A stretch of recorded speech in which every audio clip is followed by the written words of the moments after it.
Já, við ætlum að ræða núna já, svona, hvað við segja, skattaeftirlit á Íslandi.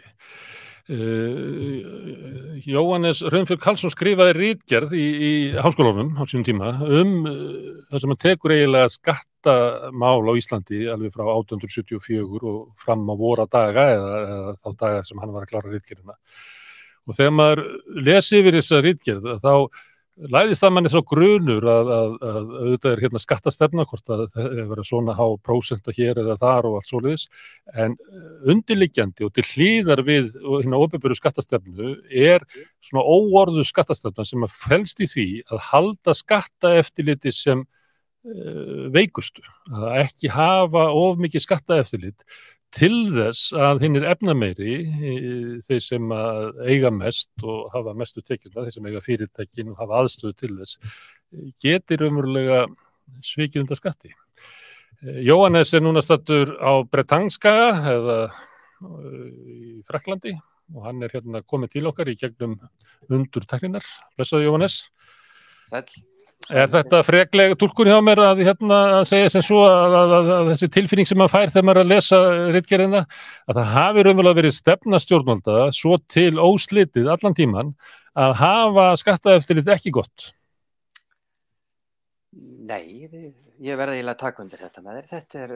Þetta er í raun og veru alveg réttur lesskilningur vegna þess að leið og við skoðum skatteftirlit sem slíkt að þá snýst skatteftirlit í raun og veru stjórnsýslu, fyrst og fremst stjórnsýslu og stjórnsýsla snýst gott starfsfólk og góða verkferla.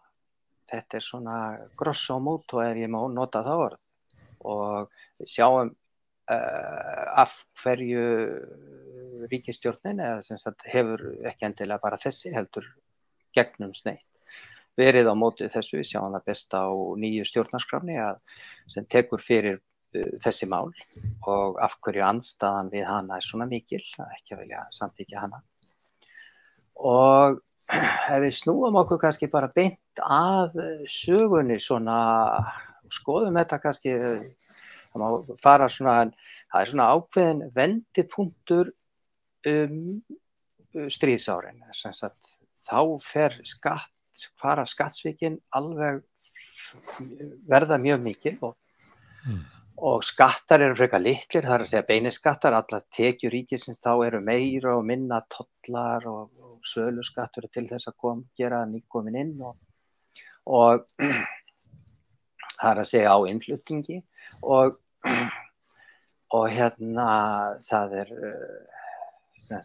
stjórnarkreppa náttúrulega strax eftir stríð, ríkisstjórn Stefaníu springur þarna og Stefáns Jóhanns og minni hlutastjórn Ólafs Thors tekur við og henni gengur illa og Bjarni Ben er þá að ganga frá aðild að Íslands að NATO og hittir þá í Bandaríkjunum sem sagt Benjamin H.J. Eiríksson, ég veit ekki hvort þú manst eftir honum en já, hann var mjög sérstakur maður. Já, og mikill áhrifamaður í íslenskum efnahagslífi og stjórnmálum. Það er einn af höfundum svo kallaðrar hagfræðingaskýrslu sem hafði mikil áhrif á Íslandi.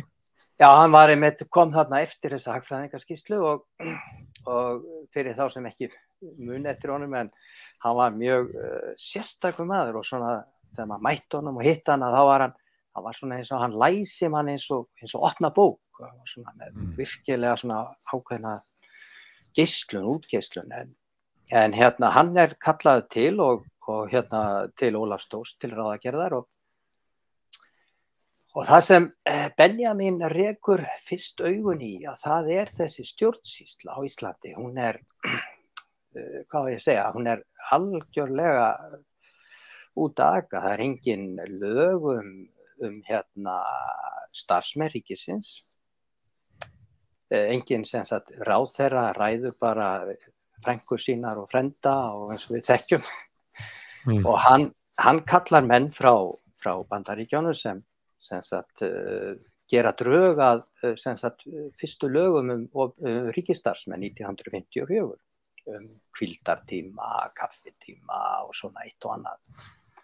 og sem marka ákveðna tímamót hérna í sögunni. Og annað sem hann Benjamin gerir líka, það á þessum tíma þá var engin þjóðskrá eða neitt svoleiðis. Menn voru skráðir hingað og þangað í mörgum sveitarfélögum, í Reykjavík, í Hafnarfirði og Akureyri og borguðu kannski skatt hvergi og þetta þótti svona, já, þetta var ekki mikið.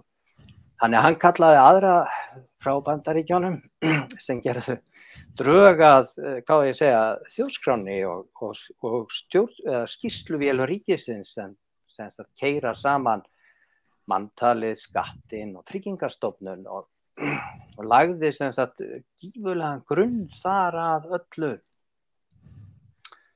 Annað sem má rifja upp þarna sem Benjamin gerði líka og það eru fjárlögin, því að fjárlögin sem sagt eru mikilvægustu málin í skatteftirliti af því að það undirbúningurinn þeirra, það framkvæmd fjárlagana og kannski sérstaklega eftirlit með fjárlögunum sem skapa rosalega hættu á skattsvikum. Sjáum hvernig framkvæmd fjárlagana núna, síðan kemur allt í einu framkvæmdin og svo koma auka fjárlög og þetta eitthvað allt annað heldur en þegar upp staðið með og það sem sagt lengi vel eða frá 1874, ég hef sagt að þá voru það fyrst og fremst þingmenn sem sáu fyrst eftirlit með fjárlögunum, síðan voru það afdala eða sem sagt sýslumenn og þeir skiluðu kannski ríkisreikningi eða eftirliti með ríkisreikningi 2, 3, 4 árum eftir að þetta hefði verið notað, peningarnir, þannig að ekkert að þessu nýttist við eftirlit, beinlínis.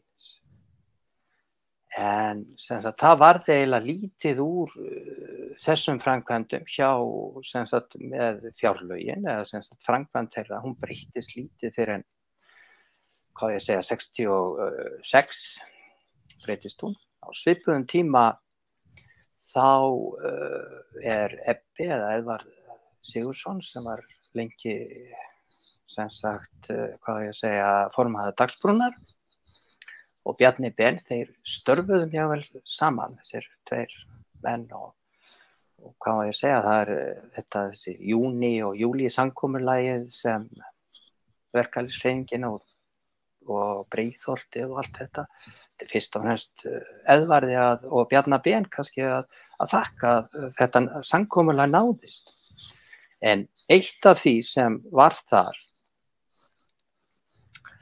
það var því að skattsvikin, því að Viðreisnar eða sem sagt ríkisstjórnin sem kemur hérna 1959 og til 71 sem hún tók á breytti skattkerfinu rosalega mikið og tekur upp virðisaukaskattinn, 3% fyrst og hækkar hann 5% og 7% og 11% en það var ekkert eftirlit og það jukust skattsvikin á þessu því að kaupmaðurinn, hann lagði þetta 3% eða 5%, hvað sem söluskatturinn var. Matvaran hækkaði þetta, neytandinn borgaði, en þessu var ekki skilað í kassan. Og í þessu samkomulagi milli þeirra, Edvards og Bjarna, þá var að stofna yrði sérstakt skattrannsóknarstjóraembætti. Og það var Sigurbjörn sem var skattstjóri þá, ríkisskattstjóri, hann fyrsti ríkisskattstjórinn, sem var mjög vinsæll maður og ábyggilegur og virkilega með stjórnsýslun á hreinu. Hann hafði menntast í Ameríku og lengi og barðist alveg frá því hann kom heim 47 fyrir staðgreiðslukerfi skatta sem var þá tíðkast í Bandaríkjunum þessi staðgreiðsla. Hún komst nú ekki í gegn en hann stofnaði þarna þá gekk frá stofnun rannsóknarstjóra embættisins og gerði það þannig að til þess að það yrði engin fjárhagsleg tengsl á milli ríkisskattstjóra og skattrannsóknarstjóra að þá svolítið gaman að skoða þessa reikninga þarna á milli, hvernig ráðuneyti var það borga stóla og borð og þú veist hvað ég meina kannski, eða þeir sem á þetta heyrið, hlýðið og hann að og fyrsti sem sagt maðurinn sem gegndi þessu embætti var Guðmundur Skaftason sem var síðar hæstaréttar lögmaður og hæstaréttardómari, ábyggilegu maður og kom með virkilega skemmtilegar nýjungar út af söluskattinum, hvernig ætti að rannsaka hann. En hvað á ég að segja, Guðmundur þótti of duglegur í embætti og ég ræddi nú við Guðmund sko, þannig að ég hef það nú bara beint frá honum og var það hætti, hann fékk ekki hann upp þarna ákveðna aðferð til þess að hafa eftirlit með þessum undanskotum. Ráðherra þótti hann og duglegur því að hann tók fyrir þarna einhvern flokksmann, þetta var Magnús Jónsson frá Mel, sem hafði tekið við af Gunnari Thoroddsenni. Gunnar hafði greinilega ekki viljað samþykkja þetta og þessi lög sem gengu hann í gildi þarna, lög númer 1965 sem gengu hann í gildi vegna þess að allir þeir sem sviku undan skatti og höfðu svikið undan skatti þá þeir fengu sem sagt frí, sem sagt þeim var veitt aflaust frá ríkisstjórninni með þessum lögum, sem sagt til þess að þessi komst í gegn þessi stofnun þessa embættis. Þannig að ríkisstjórnin, það var aldrei rannsakað nein skattsvik sem náðu í raun og veru fyrir 65 vegna þessa. Og nú Guðmundur hann hætti og út af þessu máli, en hann hætti náttúrulega ekki afskiptum af sköttum, heldur var nú einn aðalmaðurinn í vinstristjórninni 1971 sem breytti nú skattalögunum ansi mikið á samt Gunnar og fleiri, Jóni Sigurðssyni og svona mönnum. Þannig að hann hætti þessu og það má segja að þarna eru eiginlega stigin ákveðin svona skref til þess að ríkisstjórnin bara fríjar skattsvikara og veitir þeim syndaaflausn og þetta svona í stuttumáli má segja að hafi haldið síðan áfram að þó að hafi verið margir ágætis menn innan skattsins og þeir eru náttúrulega ekki einir vegna þess að það er öll stjórnsýslan sem liggur undir, að þá eru þeir stottaðir af og við sjáum þetta til dæmis líka ef við hlaupum bara svolítið hratt yfir og að þegar væri að skoða núna Panama-papírana að þá var núverandi fjármálaráðherra, hann kom þar fram og Bryndís þótti greinilega of dugleg og hún var látin fara. Þetta er í raun og veru nákvæmlega sama saga og embættið var lagt niður og gerðist með Guðmund Skaftason. Þannig ef þú ert í skattarannsóknum á Íslandi, að ef þú sinnir starfinu þínu þá missur þú það, en ef þú vilt halda starfinu að þá átt að sinna því illa. Já, það má segja það sko að svona fljótt á litið sko, að þeir eru kannski að þess vegna má segja þeim sem sagt að það má segja það að það hafi ekki komið neinn svona, það eru svona smá mál og tekin þetta og svona en hákallarnir hafa sloppið ansi mikið, sérstaklega sem sagt eins og maður sér það til dæmis í munin á því í Frakklandi, að þú myndist að ég væri hér að ef að ráðherra er tekin fyrir minnsta grun skattsvik og tala ekki eins og Kari sem sagt það hafa nokkru verið og þeir missa hygglust vinnuna eins og skot, þeir eru látnir segja af sér embætti, náttúrulega missa þingsetu, fara í fangelsi og málið tekur miklu fljótara af að rannsaka þetta mál og þeir segja það bara sem sagt að vegna þess að pólitíkin, eða sem stjórnmálamenn, þeir verða að hafa traust. Og traustið þess vegna tekið mun harðara á sem sagt, þeirra málum heldur en sem sagt, ef einhver venjulegu sem sagt jói út í bæ gerir eitthvað svipað. Þetta er svona þeir eiga að vera fyrirmyndin, sko. En ef við förum aðeins yfir söguna, Indriði H. Þorláksson, hann var skattrannsóknarstjóri, eða ekki, á tímabili? Hann var ríkisskattstjóri, Indriði var ríkisskattstjóri. Vildi hann efla skattrannsóknir? Indriði gerði strax nýjungar og á sínu sviði, hann kom upp svokallað stór fyrirtækja eftirlit. Þess eins og kemur fram í ritgerðinni hjá mér þá skilar gott eftirlit miklu meira í kassan heldur en að grípa þá sem eru búnir að svíkja undan skattin. Það er sem sagt betra að efla eftirlitið og hafa góða stjórnsýslu heldur en að grípa fólk sem er að svíkja undan skatti. Og það sem Indriði var með, hann var með svo kallað og fyrst og fremst nýjungin í honum, það var þetta stórfyrirtækja eftirlit. Og þetta stórfyrirtækja eftirlit, það byrjaði strax að skila miklum árangri að efling og það var kannski það sem stendur þar upp úr. Það er rannsóknin á bönkunum sem gerði það að verkum að farið var í mál við, þeir neituðu að skila upplýsingum bankareikninga fólks og forskráð á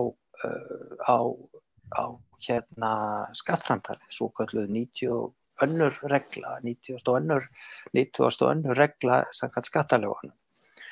Nú, Indriði fór í málið og sem sagt, þetta mál vannst.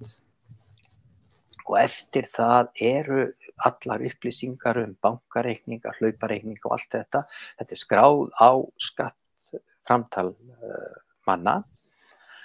Og það sem skeði í raun og veru, og það er svolítið athyglisvert að Hagstofan, og það kemur þarna fram hjá mér líka, að Hagstofan í raun og veru þetta endurreikna allan fjármagnstekju skattin vegna þess að reynd vantaði inn á skattframtölin stóran hluta fjármagnstekna sem hefðu bara verið vantalda fram hjá fólki.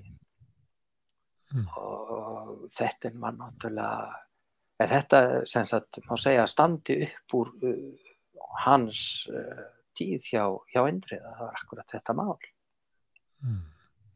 En þú nefndir Panamaskjölin, það var þannig að það var búið að vera ábendingar hvernig mætti einhver leyti girða fyrir útstreymi fjár til aflandseyja með því að setja reglur sem að ríkisstjórnin í aðdraganda hrunsins sinnti ekki en voru síðan settar á þegar að því við nefndum Indriða þegar Indriði kom og varð aðstofamaður Stengri Sjós 2009.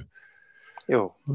Já, og það voru, ef að það hefði verið gripið til aðgerða þegar það farið að benda á þetta, hvernig mætti gera þetta, svipað var gert í öðru löndum til þess að draga úr þessu, að þá hefðu líklega, Íslendingar hefðu sparað ansi mikið penning ef að þetta hefði verið stoppað tímanlega þegar það var bent á áhættuna. Alveg tímanlega sko, skattsvikin þá, semst í aðdraganda hrunsins, þau náttúrulega slá allt heimsmet, sko, þetta nemur það bil svona 11% af vergri landsframleiðslu. Þetta eru hvað 300 miljardar á ári sem var svikið undan skatti ef við uppfærum töluna svolítið sko með að við fjárlögin núna. Þannig að þetta er engir smá peningar sem hurfu og þó að það má segja að það er líka annað sem kannski má minnast á í sambandi við svona þessar skattaparadísir svokölluðu eða skattafylgsni sem er kannski ennþá betra orð að nota, skattafylgsni, því að það er verið að fela skattin og ég myndi nú eiginlega frekar vilja nota það orð. Og það er að menn eru líka að fela eignarhald á fyrirtækjum til þess að sem sagt í kauphöllinni og þá raskast kauphöllin og þú veist kannski hvað ég á við sko samkeppnin og menn eiga kannski miklu meira í fyrirtækjum án þess að sem sagt að aðrir hluthafar viti af því.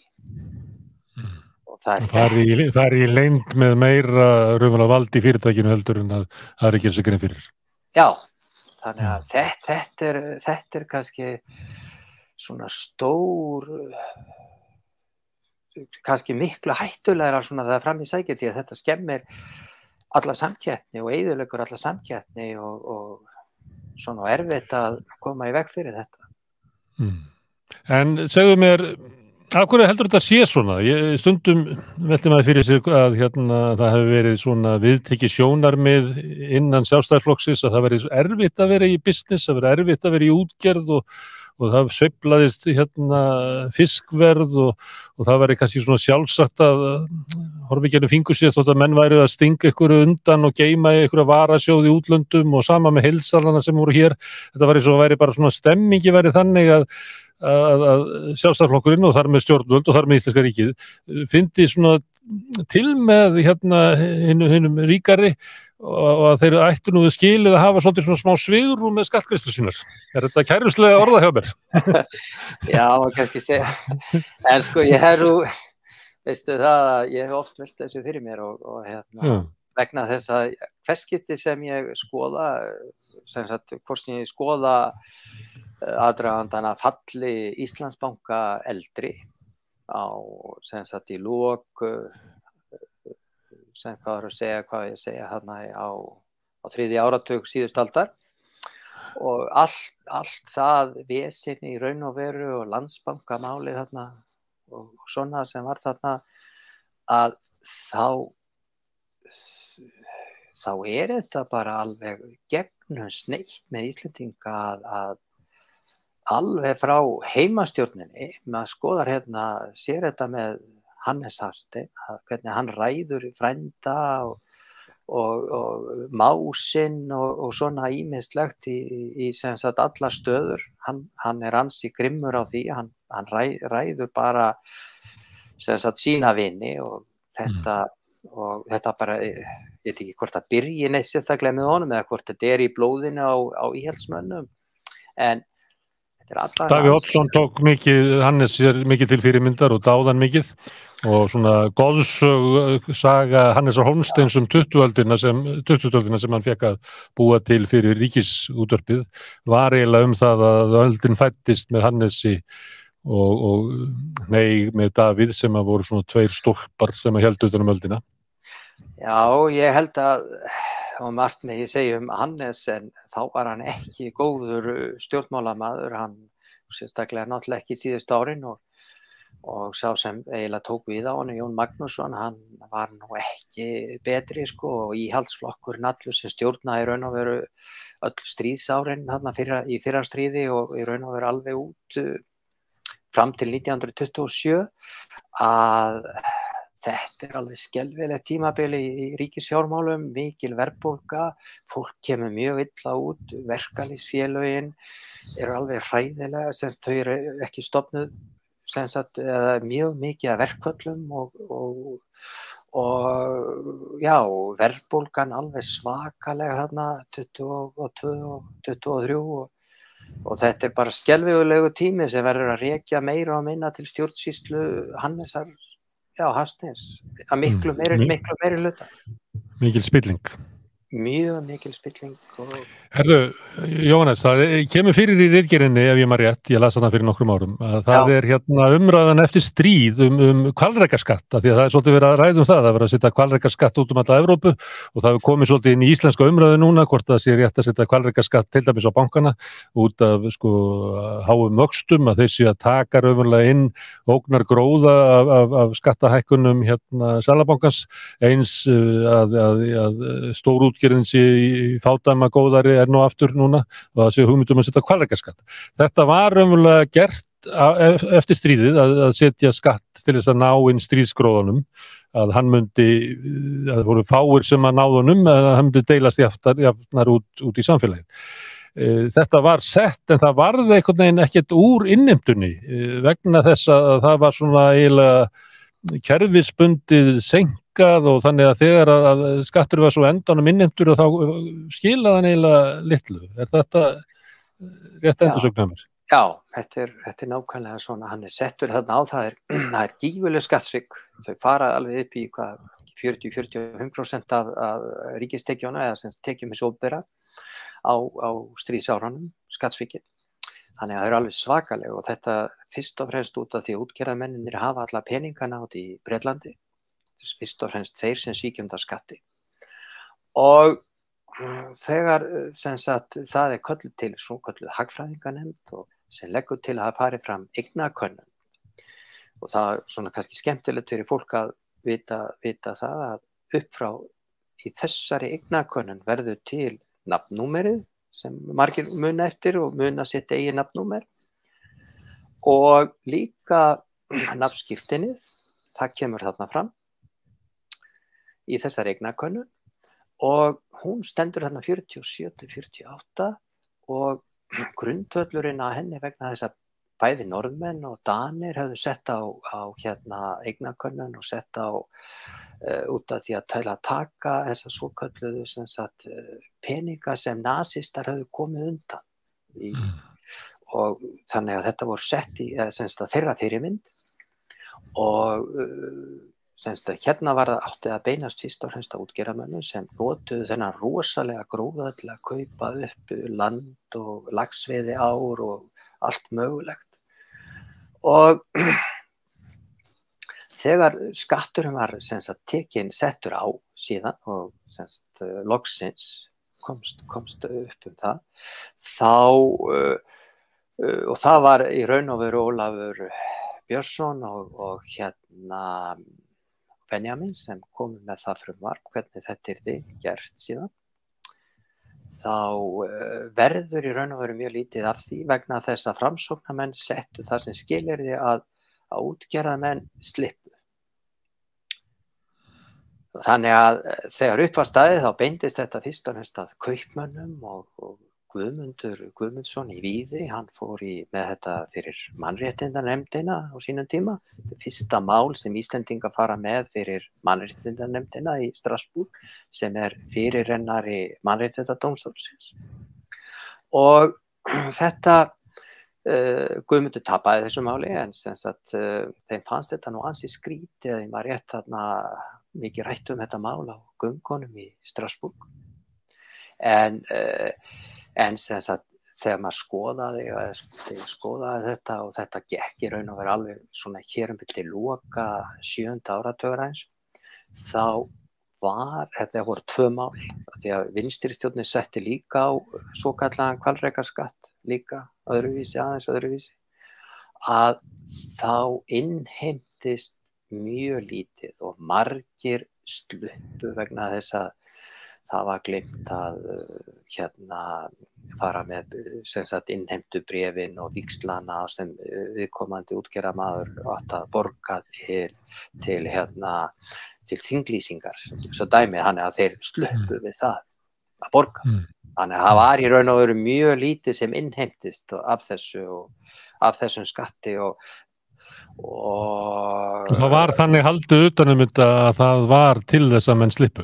Já, það var fyrst og fremst það. Það var mjög illa haldið utan þetta. Það var mjög illa haldið utan þetta. Það liggur nú alveg ljóst fyrir, Og líka vegna skattkerfisins, vegna þess að svo kallaða reikna endurgjald eins og við þekkjum núna og nú mikill umræðu líka. Það kemur ekki inn í skattalögin fyrir með lögum númer 40 1978 og fram að þeim tíma voru útgerðarmenn þeir reiknuðu sér ekki neitt, þeir bara tóku bara eitthvað að dósamatnu sem átt að fara á bátana og oljuna og allt þetta og lifðu eins og greifar og borguðu enga skatta. Og það urðu mjög mikil mótmæli víða út af þessu. þar sem fólk var að mótmæla í rauninni hvernig ákveðnir útgerðarmenn komust upp með að ganga á svig við skattalögin en lifa eins og greifar. Þannig að þetta ekkert nýtt sem við heyrum núna en sem sagt, þannig að þetta gerði að verkum að það er svolítið erfitt sko, það þýðir ekki að leggja á hvalrekaslatt eða svona gera ýmis konar lagfæringar nema skatteftirlit og öll stjórnsýsla sé í raun og veru í föstum skorðum og sé miklu betri en hún því annars lenda þessar auknu þessi aukna skattheimta og lendir þá bara á Jón og Gunnu sko, þessu venjulega fólki. Sem að hafi ekki tækin til þess að komast hjá því að borga skattana sem að stórfyrirtækin og stóreigna fólkið og hinnir auðugustu hafa. Þau hafa miklu fleiri tæki til að komast hjá því að borga skattana en venjulegur launamaður hefur bara engin tæki. Engin tæki, það akkurat, alveg saman þessu. Skattsvik eru skattur sem að lendir á venjulegu launafólki. Algjörlega. Herðu, Jóhannes, þessi ritgerðin var kannski getum við sett eitthvað link á hana inn á samstöðuna og vísa fólki á að lesa hana. Mér fannst hún vera frábær lesning og svona, maður nú lesi margar ritgerðir sem að menn skrifa í háskólanum, en mér fannst þessi vera bara hún opnaði svolítið nýja sýnin í 20. öldina en þú hefur ekkert starfað við þetta Jóhannes, þú ert landflotta þarna á Bretlandsskaga. Jú, ég starfaði við þetta ég var í skatteftirliti hjá Indriða á sínum tíma ég þekki fram að hrunni eins og maður segir en núna ertu ekki heldur að sé samingi milli efnisins sem þú aldrei að skrifa í háskóla og að þú sért ekki að starfa kannski við það sem þú ventaði við? Alveg örugglega það er svo erfitt að segja það en það er tilvikið sem þú hefur að það að þú skildir vel þetta efni og ganga svona vel frá því að það hafi eiginlega lokað mörgum hurðum fyrir Jóhannes Sveinbjörn Karlsson. Alveg örugglega. Það held ég mig alveg fullyrða það. Já, þetta er ekki fallegt samfélag sem við eigum. Nei, því miður og þetta er nú ansi marga sem hafa gert eitthvað svipað og hafa svipað sög að segja sem hafa verið of duglegir eins og maður segir, eins og með Guðmund Skaftason. Of duglegur og í sinni vinnu og þá lendir fólki svona aukast skattsvikin og þjóðfélagið. Það eru viðbröðin. Já, það eru viðbröðin. Þegar einhver bendir á skattsvikina þá er hann fjarlægur en skattsvikin halda áfram. Já, það er þannig. Það er líka önnur grein sem við Þórólfur skrifuðum í framhald af þessu í Nordic Tax Journal þessi skattsvik. Svolítið svona fórum aðeins ítarlegra þá í ákveðna þætti og það er allt í lagi að benda á hana líka í sjálfu sér þá grein sko. Fyrir þá sem hafa gaman að fræðast eða semst að afla sér upplýsingum þetta. Já, sem er mjög mikilvægt fyrir þá sem ætla að reyna að skilja Íslands samfélag, það er að skilja þennan hluta af því að þarna erum við komin svona mjög nálagt svona valdamaskininu sem að stjórnar Íslandi. Algjörlega. Herðu, Jóhannes, ég þakka þér fyrir að gefa tíma að spjalla við okkur, við höfum eftir að heyrast seinna. Ég hvet fólk til þess að leita af samstöðum.is að þá munum við setja inn ritgerðirnar tvær sem að hér hafa verið nefndar fyrir þá sem vilja kynnast þetta betur, en við segjum rauðaborðinu lokið í kvöld. Á morgun er helgispjall, þá sendum við út hérna klukkan 5 og það verður viðtal sem að verður aðgengilegt yfir alla helgina. Þá kemur Kristrún Frostadóttir, tilvonandi formaður, reikna ég með, Samfylkingarinnar og ég ræði við hana pólitík. En takk fyrir í kvöld.